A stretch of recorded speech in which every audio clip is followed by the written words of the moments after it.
Hi, boys and girls. We're working on the letter M this week, so I'm going to read a book to you called Moosetache. Do you see the letter M? Moose had a problem, a horrible, hairy, prickly problem.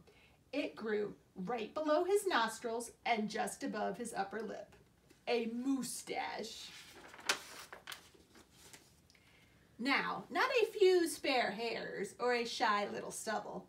No mere weak, wandering whiskers on the upper lip of this moose. No siree. Moose had a big, bushy, bristly, mighty moustache. But a moustache that was a burly, surly, mangy mess, and it itched a lot. Sure, he plucked, and he tweezed. He even clipped, snipped, and teased. But his combs were still cowards, and his brushes rebelled. His scissors simply surrendered. Moose was in a frizzy tizzy. The moustache was completely crimping his style. He was a great hoofer, but he could barely hop and hip-hop with a moustache going flip-flop. He was a wonderful chef, but he simply could not flambe his soufflé with all of those whiskers in his way. And he was a daring skier, but how could he downhill race with the mighty moustache blowing in his face? Moose had to do something, and soon. But what? After days and days of much serious thought, Moose got an idea. He crossed some hair here, he crossed some hair there, and he tied his moustache around his neck. A moose scarf seemed to be the ideal answer to his problem.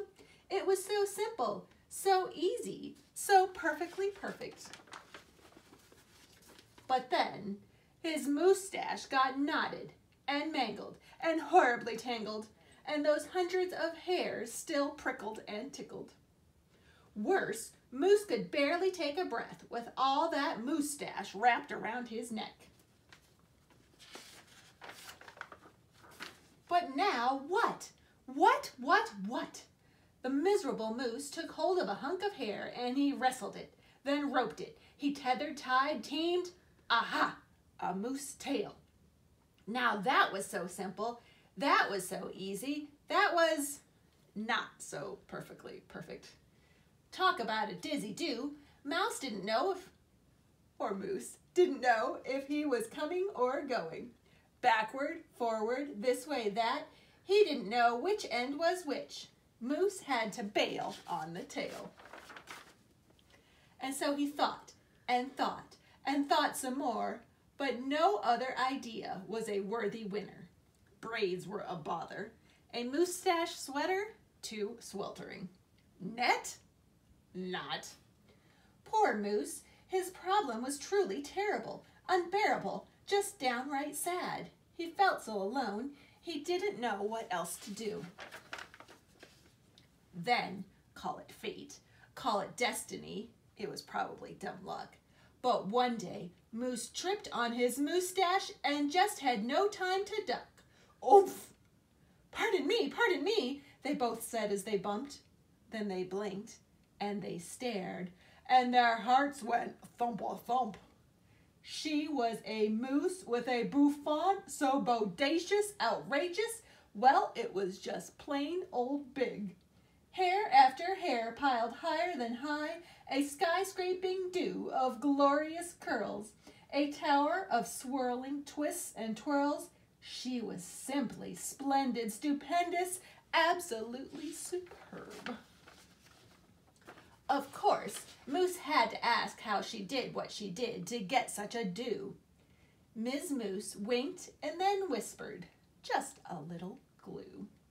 So, she helped fearlessly plunge a hoof into a fat pot of the white gooey goop, and carefully, oh so carefully, they glopped and they plopped, they pasted and they pressed, they coaxed and curled every truly unruly wayward whisker.